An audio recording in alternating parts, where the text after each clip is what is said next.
Hola, buenas tardes y bienvenidos a nuestra última charla del Octubre Urbano. Mi nombre es Ana Sofía, colaboro con el Distrito Carolina y hoy tenemos el honor, Che y yo, de presentarles a una increíble amiga y aliada del distrito. Les doy la palabra a Che para que presente a nuestra amiga Corday.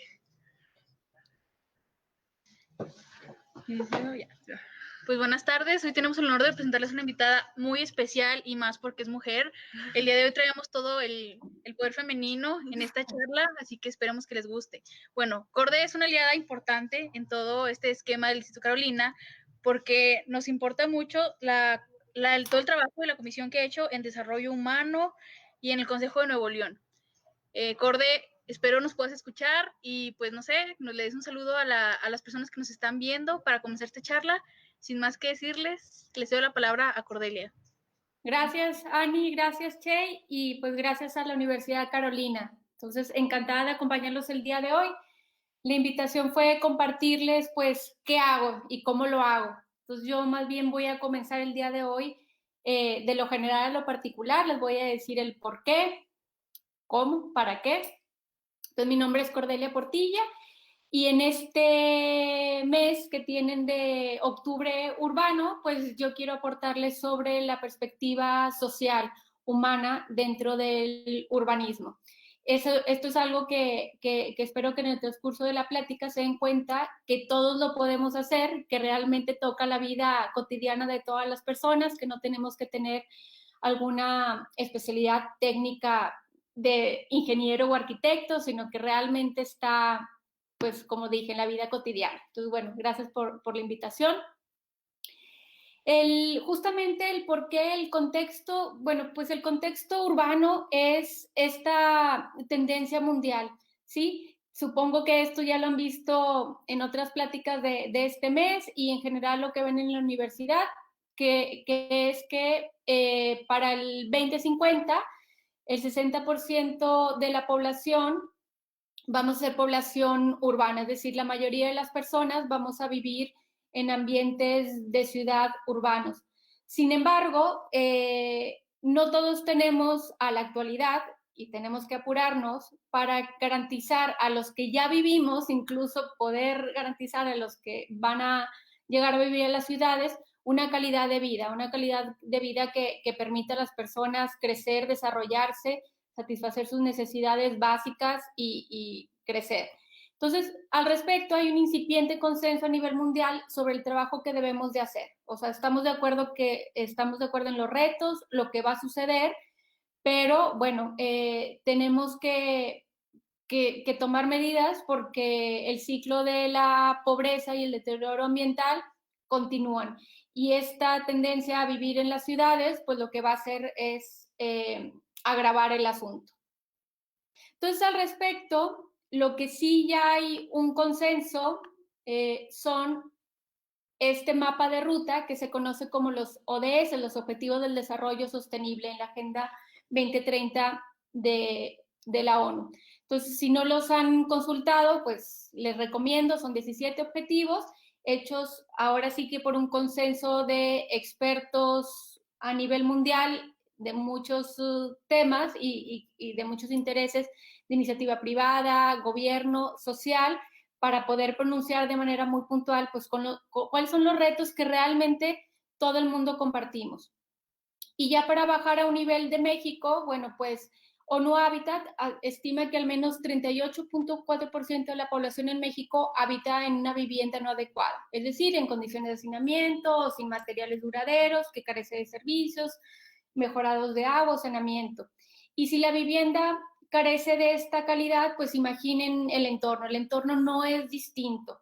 Las calles que rodean estas viviendas, estos complejos, estos desarrollos, pues carecen de los mismos criterios de calidad que la misma vivienda.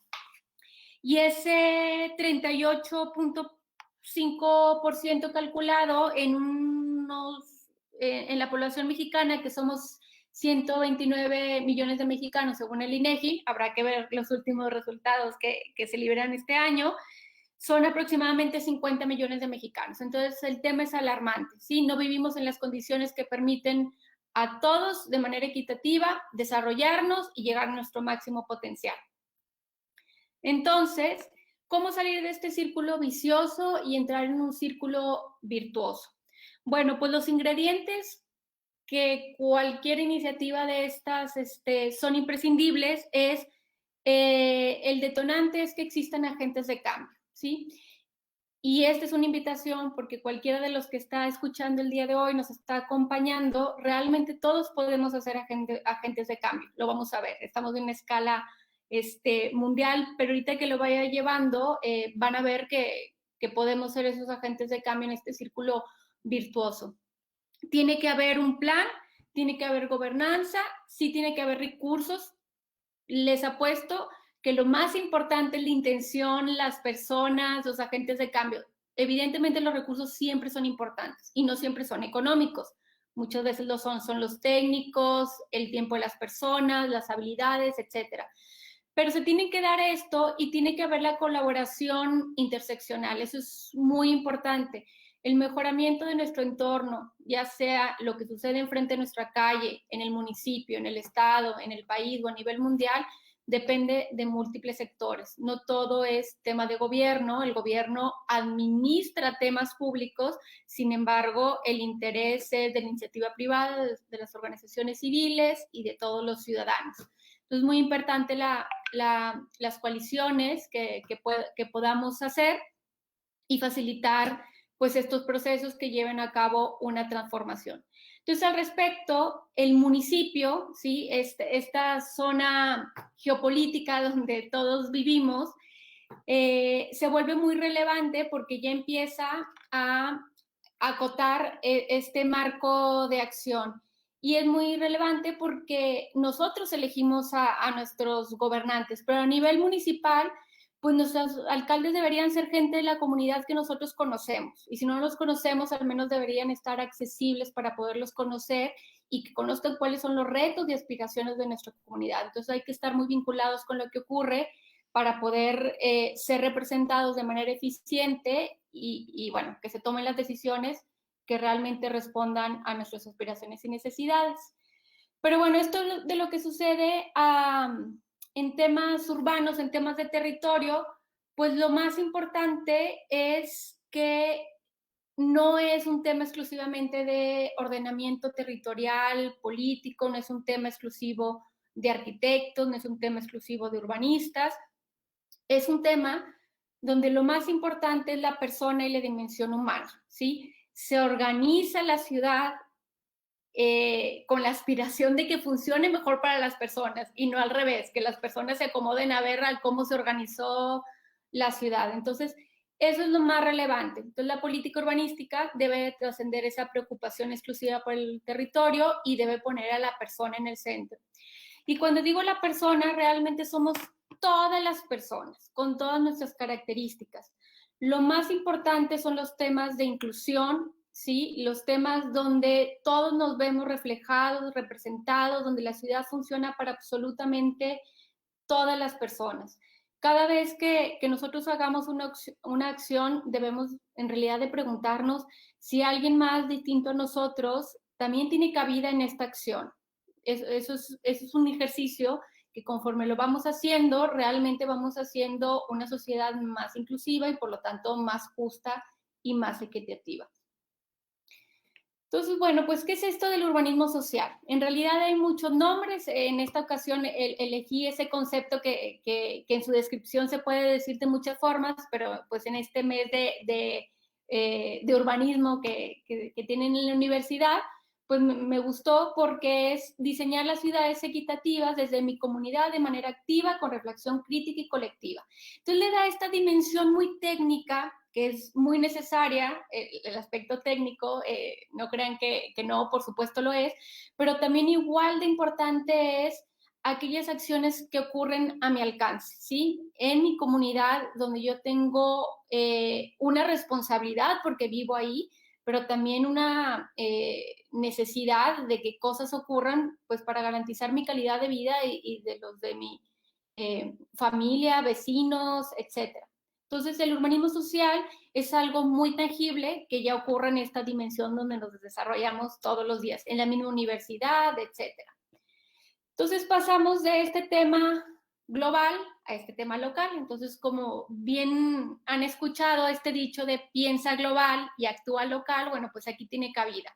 Tenemos una vez más un mapa de ruta, los objetivos del desarrollo sostenible, esta tendencia a nivel mundial que ocurre donde nosotros vivimos, pero la pregunta es, ¿qué puedo hacer yo? Bueno, pues sí puedo hacer mucho, y puedo hacer mucho cuando paso de la individualización al trabajo colectivo y visión compartida. Seguro lo han escuchado, sé que ayer estuvieron con Luis y han estado otras personas que ya les han compartido esto. Yo les voy a ser franca, pues no siempre es fácil y sin embargo hay que hacerlo. La visión compartida no ocurre de manera natural, hay que construirla. Sí, cuando imaginamos cómo puede ser nuestra comunidad y cuando estamos inspirados y yo he hecho estos ejercicios, la verdad es fascinante porque coincidimos, ¿sí? Cuando imaginamos, aspiramos y deseamos, les puedo decir que estos ejercicios que he hecho y los post-it, la verdad es que se pueden agrupar y son muy repetitivos. Ya cuando nos reunimos o cuando las personas empezamos a hablar de los miedos o de estos intereses particulares, pues ahí sí empezamos a dividirnos. Por eso hay que partir de lo que nos es común, del lugar a donde queremos llegar, etcétera. Entonces, de aquí paso a este tema general del por qué lo hago, cómo lo hago. Bueno, en el cómo hay unos principios, ¿sí? Hay unos principios que siempre hay que hacer. Hay después mecanismos o métodos muy específicos como el que ayer les compartió Luis con placemaking, que la metodología está también ahí abierta para el alcance de todos, pero yo les dejaría también con ciertos principios que ustedes consideren siempre que van a actuar. Y cuando van a actuar me refiero como pares o siguiendo el liderazgo de alguien más o incluso cuando se animen a ser líderes totales y ustedes llevar un proceso donde acompañan a otros, pues básicamente es lo mismo. Y es pensar que la ciudad, la comunidad y lo que ocurre en temas urbanos es un sistema. Todo está conectado, nada funciona de manera aislada. Suena obvio, pero en realidad a la hora de trabajar, luego hacemos una calle y no consideramos lo que ocurría en la otra y no se nos ocurre pensar qué ocurre a 5 cuadras después o diseñamos un parque y no nos damos cuenta que el parque vecino ya tiene lo mismo y que hubiera sido mejor hacerlo distinto, complementando, etc. Entonces siempre es importante tomar distancia, empezar de lo general y considerar que estamos a su vez repitiendo pequeños sistemas que van conformando uno mayor y que somos interdependientes. Y aquí lo más importante es que el espacio público es el gran articulador justamente de la ciudad y lo que ocurre en todos estos sistemas.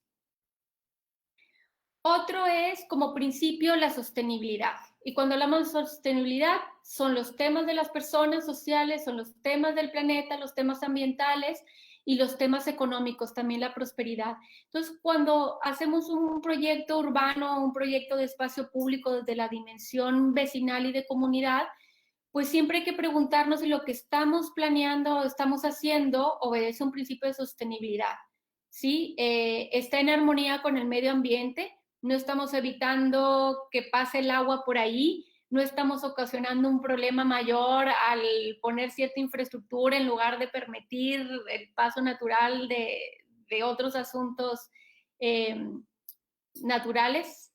Entonces el diseño hay que basarlo en las personas, con armonía en el medio ambiente. Y ¿por qué no? Si el espacio público es el articulador de la ciudad, pues también tiene que permitir que la economía vibre, que las personas pueden llegar a donde quieren satisfacer sus necesidades, hacer intercambios económicos, hacer ventas, hacer compras, llegar de manera más eficiente, descansar, el ocio, etcétera. Entonces, siempre pensar en la sostenibilidad de los proyectos que hacemos y obviamente pues que respondan al presente y no comprometan al futuro. La gestión social para los proyectos en espacio público no es una acción, no es una actividad. Cuando oímos la palabra gestionar, pensamos que es como gestionar ante municipio, que uno lleva un trámite, paloma, y ya fue, o pagó el trámite. Cuando hablamos de gestión social, hablamos de un proceso y este proceso lleva tiempo, por lo tanto, nada es inmediato. Entonces, muchos se nos quedan en el camino o cuando hablamos de transformaciones las queremos de manera inmediata y queremos que lo que no ha sucedido en generaciones a la hora de intervenir suceda en un cambio de un día para otro de un grupo de jóvenes, de unos vecinos, etc. Entonces, en realidad tenemos que asumir que esto lleva tiempo. Esto no es para desanimarnos, sino para ser conscientes que el compromiso pues, es de tiempo completo y a largo plazo. Entonces, cualquier metodología es útil siempre y cuando lo hagamos como parte de procesos continuos. Y ahorita voy a ver el tema de proceso también como una espiral ascendente. El tema de integración. Solemos agruparnos por afinidad. Entonces también suele suceder cuando hacemos una iniciativa o convocamos a una actividad, suele suceder que se manifiestan los mismos grupos, ¿no? Y con ciertas características de afinidad, ya sea porque son jóvenes, porque son vecinos, porque las familias se conocen o porque son con un perfil sociodemográfico. Y si ustedes están acompañando estos procesos, son líderes, yo les invitaría, a pesar de que están esos grupos, invitar a ese grupo, si bien no es muy diverso, si lo que se está planeando, si el proyecto que se va a llevar a cabo contempla las necesidades incluso de otros grupos que no están presentes, que no están representados, etc. Sé que a nivel vecinal la gente dirá, bueno, pues yo estoy aquí y el otro no está acá, por algo no vino. Estoy totalmente de acuerdo, pero el resultado tendría que no comprometer esta integración y este tema de inclusión social. Entonces es muy importante que a pesar de que un grupo no esté, por alguna razón, no esté representado, no esté asistiendo, hacer una acción que permita romper ese círculo vicioso, esa inercia, y que a la próxima se sienta invitado. Tal vez por algo no se siente invitado, no se siente en temas de confianza, pero al momento de preguntarnos si esto va para todas las edades, si esto va para todos los grupos, a todas las preferencias, creo que nos ayuda al grupo que sí está participando empezar a ampliar las perspectivas. Es un tema de profundidad. Esto es bien importante. Cuando hacemos acciones sociales, cuando lo hacen en la universidad, una vez más, como vecinos, tal vez en una organización civil o como un proceso ya profesional, es sumamente importante que el mismo proceso es un fin en sí. Es decir, el juntar a vecinos, el opinar, el trabajar en conjunto no es un medio para que al final se haga un evento, es decir, eso es muy valioso, pero lo más importante es lo que sucede en el proceso, los vecinos que se encuentran, la confianza que se construye, las necesidades que se comparten, incluso la resolución de algún conflicto, y es muy, muy relevante y es lo más importante de los procesos de gestión, que al término del proceso se regrese siempre con información. Eso se lo voy a dejar como tarea o como gran aprendizaje. Cuando hacemos procesos muchas veces hacemos que participen o conseguimos esta integración, sin embargo, se consigue algo y ya no se le regresa algún resultado a la comunidad. Entonces hay que regresar con la comunidad, con los aprendizajes, porque hay que desarrollar competencias civiles, cívicas, ¿sí? Hay que desarrollar esas habilidades de poder que la misma comunidad pueda seguir haciendo sus proyectos de una manera más fácil. Entonces, si ustedes encontraron una ruta, cómo gestionar mejor con autoridades, pues regresen por favor con esa información con los vecinos y muéstrenle la ruta, cuál fue la más eficiente, los resultados, lo que sí funcionó, lo que no funcionó, etcétera. Entonces, siempre hagan partícipe a todos, no solamente de escuchar qué tienen que decir, sino los aprendizajes. Esa es la regla de oro. Entonces, bueno, justamente este desarrollo y esta resiliencia permite regresar aprendizaje y conocimiento, que eso es lo más importante. Entonces, una vez más, el tema de gestionar con la comunidad y hacer estos procesos colaborativos no es el medio para otro fin, es un fin en sí mismo y además vamos a conseguir ese proyecto que queremos en el espacio público, de mejoramiento de banqueta, del parque, etc. Aquí también les comparto otros dos conceptos, la escalera de participación, ustedes la pueden consultar y saben que en la escalera de participación la menos participación es la de consulta y la máxima es cuando la gente se involucra, con muchos pasos intermedios. Entonces, consúltenla para que ustedes puedan ser agentes de cambio y no solamente la gente participe por consulta, sino se involucre más, sea corresponsable, comparta el trabajo y comparte el éxito y por lo tanto la satisfacción de querer seguir trabajando porque se puede transformar. Así como el desarrollo de base significa que viene de la comunidad del trabajo, las competencias, el trabajo. No quiere decir que no pueda llegar alguien por decir de fuera, siempre y cuando entienda la dinámica y sea un medio para que la comunidad por sí misma pueda trabajar. Les comparto algunos ejercicios, proyectos en los que he participado y donde se ha puesto pues, en práctica lo anterior con diferentes metodologías. Polígono Edison fue o ha sido una iniciativa que comenzó en el 2011, cuando estaba el tema más álgido de violencia, digamos, en la ciudad de Monterrey. Es en una comunidad del centro de Monterrey, donde participan varias colonias, y ahí el objetivo era justamente hacer un desarrollo de base, fortalecer la cohesión vecinal, porque es un sector, digamos, vulnerable en temas sociales, económicos y también de violencia y por lo tanto del delito. Entonces había que revertir ese círculo vicioso. Entonces se trabajó ahí por mucho tiempo, ayudando y acompañando a grupos vecinales. El espacio público fue muy importante y vuelve a serlo porque en el espacio público dignificado justamente le regresa a la gente lo que merece. Entonces, en el espacio urbano, donde todos vamos a vivir en la ciudad, todos merecemos espacios públicos de calidad, espacios públicos donde nos encontremos, donde veamos a los otros y donde se inicia el proceso de cohesión social porque conoces al otro y no le tienes miedo y lo saludas y por lo tanto sientes un sentido de pertenencia y de solidaridad con esa persona. Entonces es bastante relevante. El espacio público fue diseñado de tal manera que fuera bello y también funcional y sostenible. Tiene una cisterna de cultivo de agua de lluvia, luminarias, LED, árboles. Esta foto ya es como de 6, 7 años. En realidad los árboles están ya muy crecidos, de tal manera que pues dan también confort, sombra y belleza a los vecinos. Esa es otra de las características del espacio público. Es decir, el polígono es mucho más que esto, pero el día de hoy les comparto que para una iniciativa de desarrollo social, de prevención de la violencia, el espacio público también es vital y regresar la dignificación y la inclusión en el espacio. Fue también ejemplo para prevención del delito, etcétera. Se puede consultar.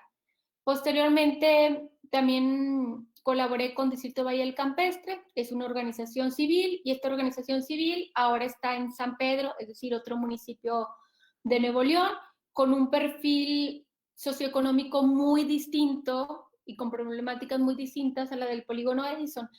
Pero cabe mencionar que la naturaleza humana pues es similar, somos los mismos y las personas a la hora de trabajar en los talleres aspiraban a este espacio, pero lo que sucede a la hora de empezar a construirlos o de realmente ver quién participa, pues la verdad es que siguen siendo los mismos miedos al cambio, entonces van a haber resistencia. Al mismo tiempo la gente quiere participar, te dice, y sin embargo siempre hay resistencia al cambio, sobre todo cuando se trata de temas de tanta transformación y cuando se trata de hablar de inclusividad, de hacer las cosas bien, que el espacio sea para todos.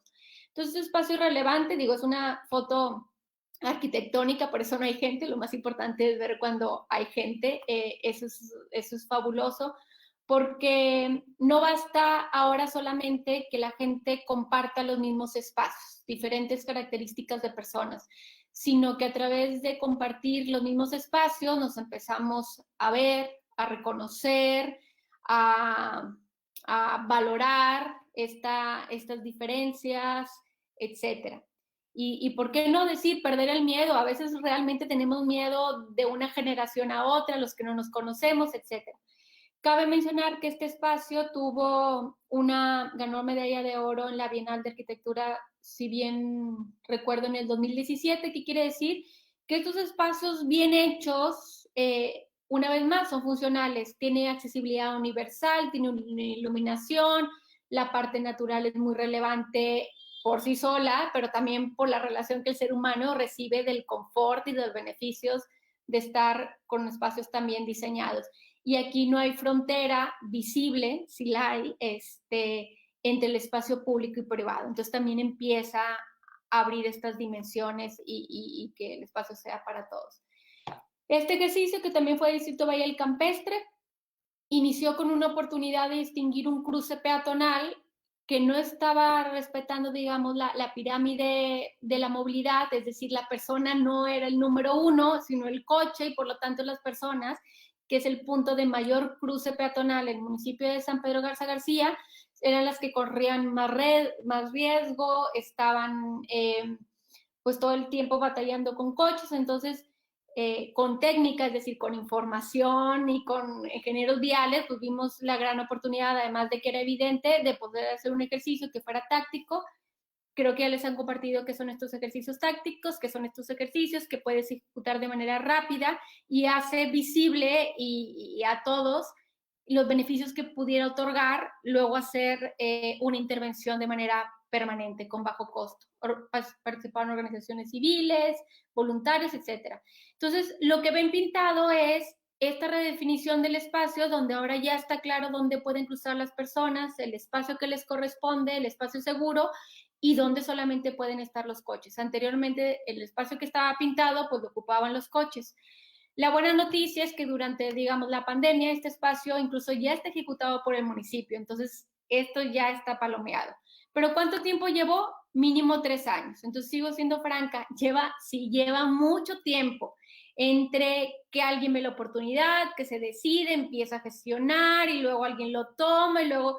Entonces, pero la cosa es no hay que perder el ánimo, pero finalmente ocurre. Estoy para dar testimonio. Otro ejercicio de participación urbana es, he tenido la oportunidad de colaborar en Bosque Urbano México, BOOM por sus siglas, es una organización civil. Esto tiene otra dimensión porque es una dimensión digital, es una comunidad digital de algo que ocurre en el entorno urbano, que es el inventario de árboles que tenemos en la ciudad de la zona metropolitana de Monterrey.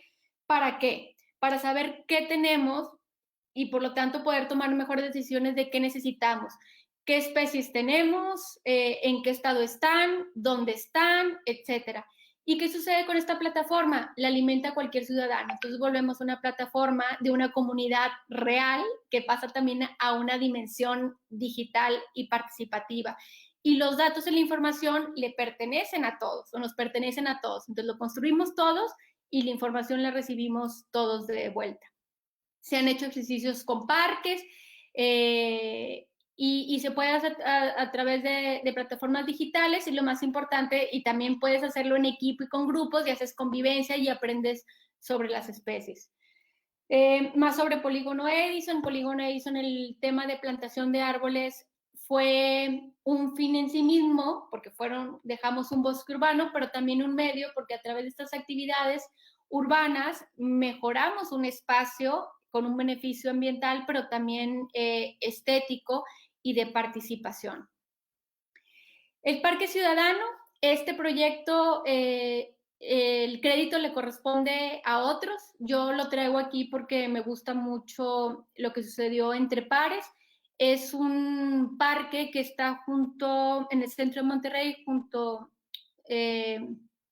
al Congreso, que los diputados querían hacer un estacionamiento. Entonces, un grupo de personas y colectivos nos reunimos, y también en un proceso de no menos de 3 años es haber puesto un alto y decir, oye, ¿por qué un estacionamiento? Si es un espacio público, hay que regresarlo a la comunidad. Se trabajó de manera muy ardua hasta que logramos conseguir que el parque se ejecutara con un diseño, con un concurso, con ciertos recursos sí del Congreso, pero consiguiendo recursos por otros lados. Y bueno, pues aquí mi reconocimiento por ejemplo, a David, a Celina, o sea, a otras personas. Entonces a veces toca ser líder, a veces acompañar, simplemente poner tu tiempo y pues cualquier talento que uno tenga al servicio de los demás.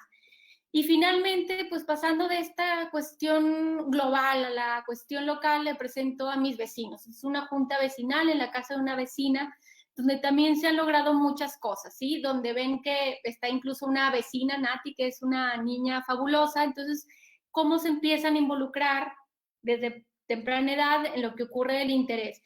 Y aquí, cada banqueta que logramos, cada esquina segura, es un gran logro. O sea, no es menos que aquel proyecto que es mayúsculo y que tiene mayores recursos y entonces puedes transformar toda una plaza con muchos millones.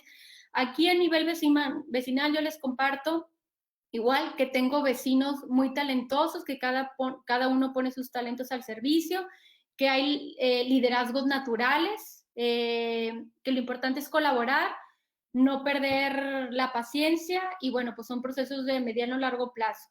Y esto es importante compartirlo porque esto es justamente para animarlos y decir que no hay ciudad sin ciudadanos y no hay ciudadanía sin espacios públicos. Entonces realmente queremos vivir en un barrio, en una colonia, en un municipio que tenga calidad, bueno, pues hay que involucrarnos. O sea, ese espacio público, ese diseño como queremos, no se da si no somos nosotros los ciudadanos participativos que hacen que ocurra y viceversa. El espacio nos define, entonces si no tenemos espacios de calidad, habla mucho de la ciudadanía y por lo tanto de quien nos representa también, pero también de la ciudadanía. Entonces en el momento que participemos más y que demos mayor representatividad, bueno. Antes de terminar, que no se me olviden, les quería, no se ve la cámara, ¿verdad? No se ve la cámara, se está viendo mi presentación. ¿Sí se ve? Sí, así se ve el libro. Sí, bueno, les quiero compartir este libro. En español es La Mujer Invisible.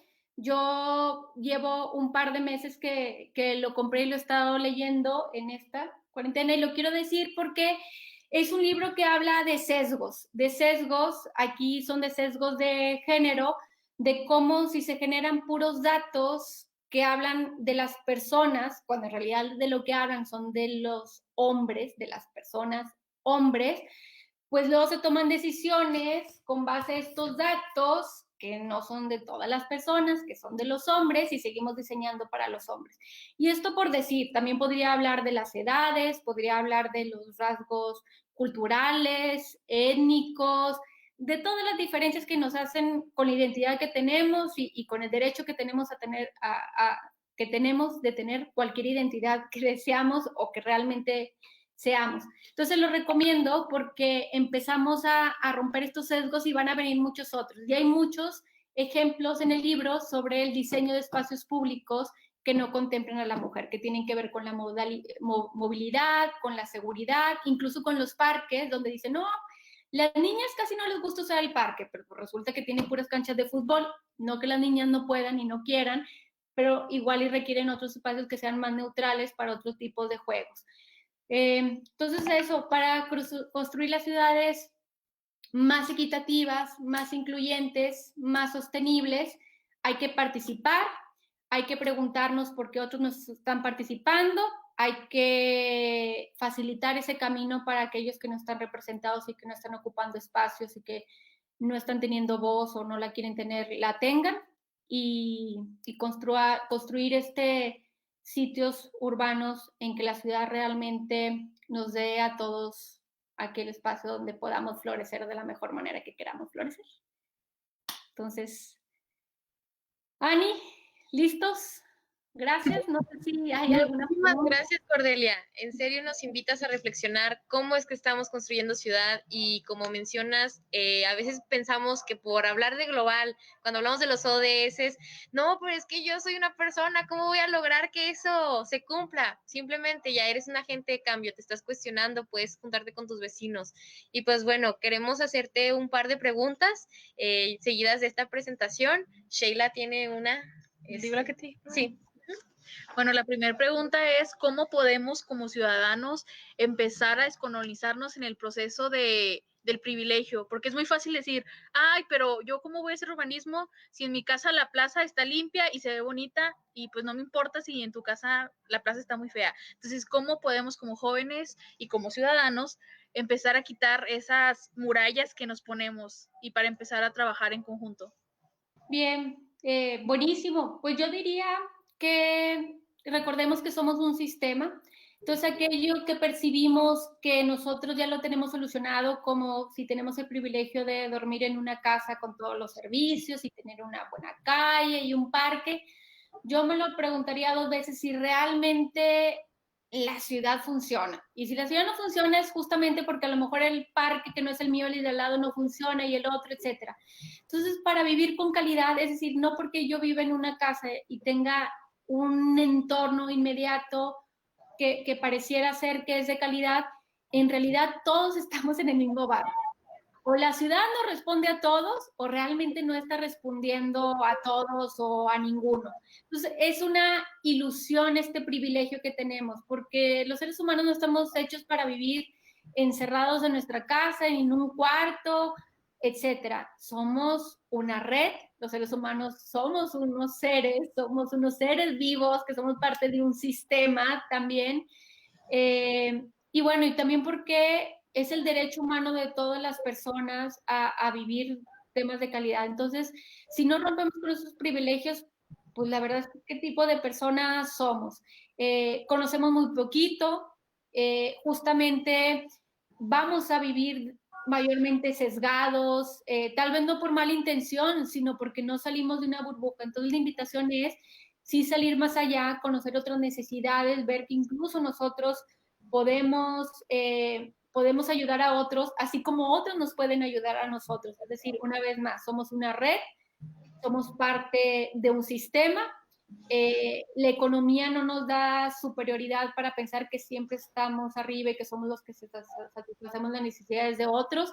La vida da muchas vueltas y hay muchas formas de relaciones, entonces todos dependemos de todos y es esa invitación a salir del grupo donde estamos. El mundo digital es maravilloso, pero el mundo digital también refuerza los sesgos que tenemos, o sea, nos regresa aquello que ya pensamos.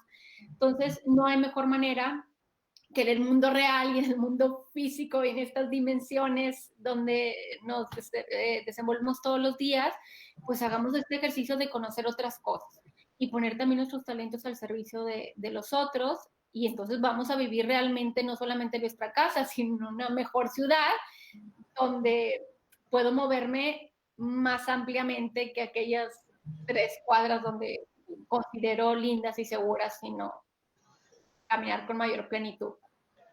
También yo creo que es importante cuestionar cuándo nuestro derecho se vuelve privilegio, porque a veces decimos, ok, yo tengo derecho a una vivienda digna, pero a veces para algunas personas es un privilegio y no un simple derecho, y hay otras que se quedan fuera de ese derecho.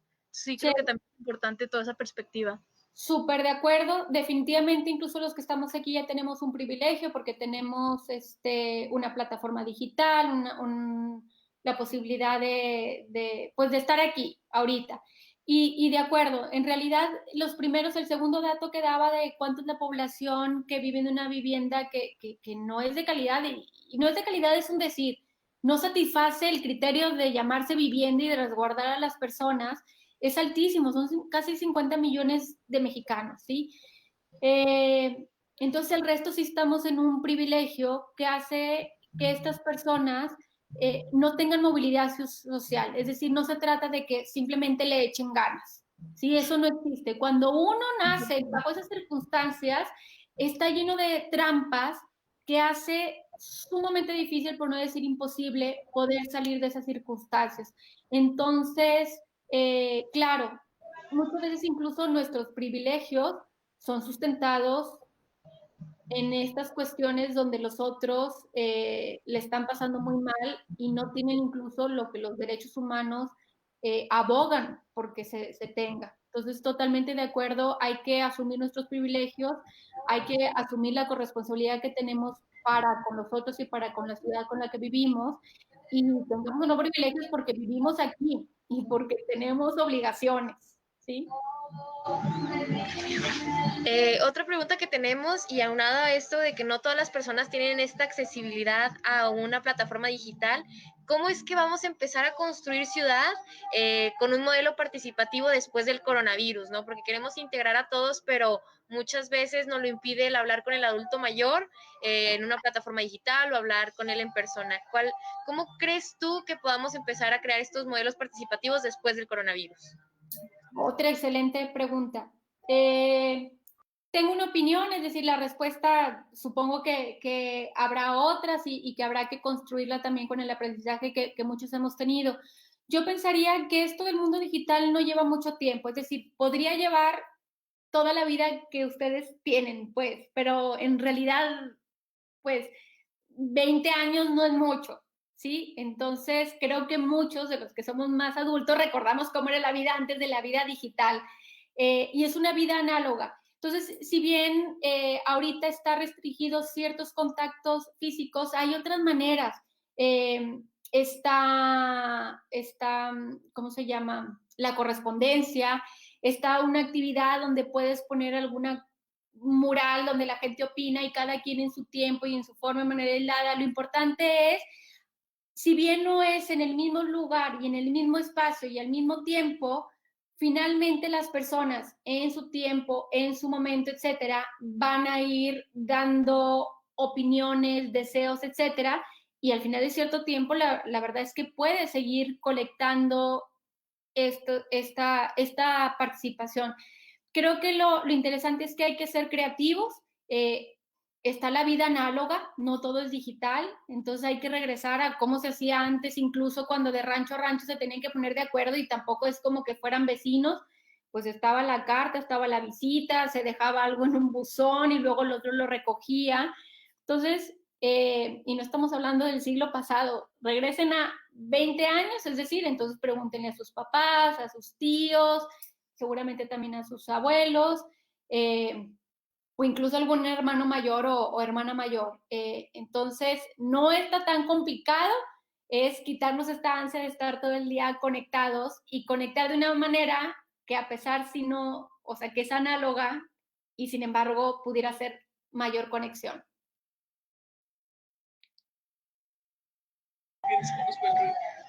Pedimos una disculpa de antemano por el ruido que se escucha de fondo, pero bueno, eso no nos va a impedir contribuir a esta gran charla. Estamos bien emocionadas las tres, la verdad.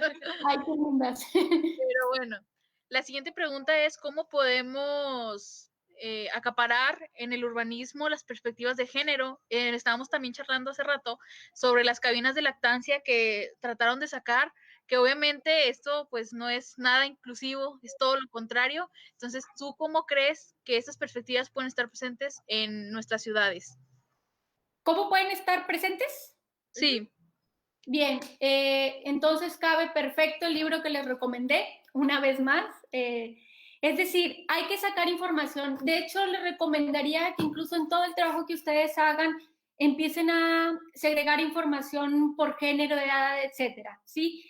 Ir contemplando que a lo mejor cuando se diseña un espacio lo está diseñando un grupo de mayor de 40 años y resulta que los datos que ustedes tienen refleja que hay parejas jóvenes y que la mayoría va a ser infantes, etcétera. Entonces, vale la participación y lo que la gente desee y opine, pero siempre ir de la mano con datos e información, ¿sí? Con datos e información que es un reflejo de la realidad.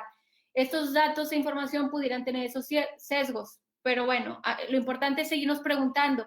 Y en temas de género, sí, creo que estamos viviendo una época muy relevante porque estamos despertando en muchos asuntos que no teníamos contemplados y que ahorita ya podemos encontrar mucha bibliografía sustentada en datos, ¿sí? En datos duros que reflejan qué estamos haciendo o qué no estamos haciendo. Al respecto, creo que les puedo recomendar de aquí de Nuevo León, si bien no es de Coahuila, pero es semejante y pudiera hacer ejercicios semejantes en Coahuila, es esta plataforma que se llama ¿Cómo vamos Nuevo León? ¿Sí? Es una evaluación para alcaldes y ha hecho estudios y entonces empieza a reflejar no solamente aquella dinámica que conocemos a nivel mundial, sino ya ocurre cómo ocurre en la localidad, cómo se mueven las personas, pero cómo se mueven diferenciado las mujeres y los hombres. Y entonces empezamos a ver estos patrones, que las mujeres se vuelven de manera distinta en horas pico, pero además en horas no pico, porque hacen una serie de trabajos en el hogar, pero también de cuidado. Entonces, ¿qué sucede con el espacio público? El espacio público tiene que tener la infraestructura para que todos podamos estar en el espacio público. Es decir, no solamente son banquetas donde todos podamos caminar, tiene que haber la infraestructura pública, el bebedero, el asiento, el lugar donde puede estar un niño pequeño, un adulto mayor, una persona con discapacidad, con cualquier restricción que pudiera tener visual, motriz, etcétera. Y si para que se muevan las mujeres, que son las que tienen a su cargo, no, porque así sucede, el cuidado de los infantes, pues entonces hay que preguntarnos que el equipamiento adecuado para la infraestructura pública, pues sí, son salas de lactancia. Y en las oficinas públicas y en todos lados, lo que hay que hacer es pues levantar la voz. Muchas veces incluso somos mayoría, ser solidarias, es decir, no todas las mujeres somos madres, pero sin embargo todos venimos de una madre, entonces debería ser lo más visible o a lo cual deberíamos estar más sensibles y sin embargo no lo hacemos. Entonces, ¿qué quiere decir? Que seguimos diseñando espacios públicos, no sé para quién y no sé para qué. Entonces, aquello por lo cual comienzo yo la plática de hoy, que de repente siento, bueno, pudiera ser repetitiva, pues sí sabemos que todos vivimos en la ciudad y que la mayoría realmente vamos a vivir y que sigue siendo reto cómo diseñarla, porque hasta la fecha deberíamos ser expertos de cómo vivir en ciudad y cómo diseñarla y hacerla para nuestro confort, y sin embargo seguimos sin resolver ese tema. Entonces, pues chicas, y no es un tema exclusivo de mujeres, o sea, siempre que hablamos de género no quiere decir que sea exclusivo de las mujeres. Los hombres pueden ser también solidarios y es un tema de comunidad independientemente de cualquier característica. Incluso en la mayor medida que nos sirva a todos o que nos sirva a las mujeres ciertos espacios, van a también funcionar de mejor manera para ellos. Incluso va a ser más equitativo al regresar ciertos cuidados a los hombres que manifiestan no saber cómo, bueno, pues la infraestructura, como el haber hecho estos para cambiar pañales en los baños de los hombres. O sea, que fue un logro haberlos tenido, pero resultaba que estaban solamente en el baño de las mujeres. Entonces el hombre decía, no es tarea mía. Eso da mucha inequidad. Entonces ahora también en el espacio de los hombres. Entonces la respuesta, Shay, no tengo el cómo, tengo una vez más propuestas que hay que hablar, que hay que actuar, y mi propuesta es que en cualquier espacio en el que tengamos, cualquier tema que se esté tratando, nos preguntemos, oigan, ¿y por qué no hay más mujeres aquí?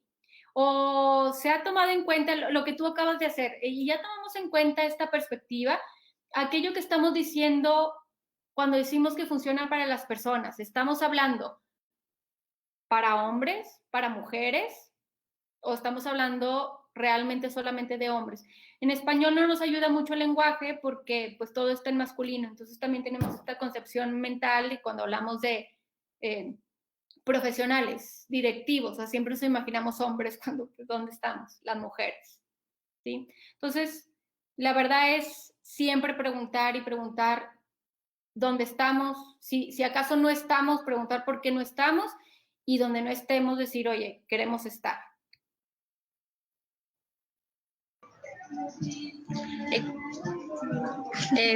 Pues estamos realmente compatadas con tu respuesta. A veces nos preguntamos y cómo lo hacemos, pero el cómo nos lo va a decir cuando empecemos a participar todos, ¿no? Cuando nos sentemos y veamos, este es el espacio que tenemos, a dónde queremos llegar, qué es lo que podemos hacer y cómo podemos colaborar. Entonces, muchísimas gracias, Cordelia, te agradecemos bastante que estuvieras con nosotros el día de hoy e invitada de oro para cerrar este círculo de charlas, que ya después de haber hablado de la ciudad desde una perspectiva nada más de planeación, de ver una perspectiva ya de acción, vamos a ver cómo la participación va a ser un eje fundamental en cómo construimos ciudad. Muchísimas gracias, Cordelia. Al contrario, muchísimas gracias. En realidad todos contamos y la ciudad cuenta con nosotros, o sea, somos necesitados. Entonces, bueno, pues adelante. Y muchas gracias y saludos a la Universidad de Carolina. Gracias, Corde. Bye. Bye. Bye.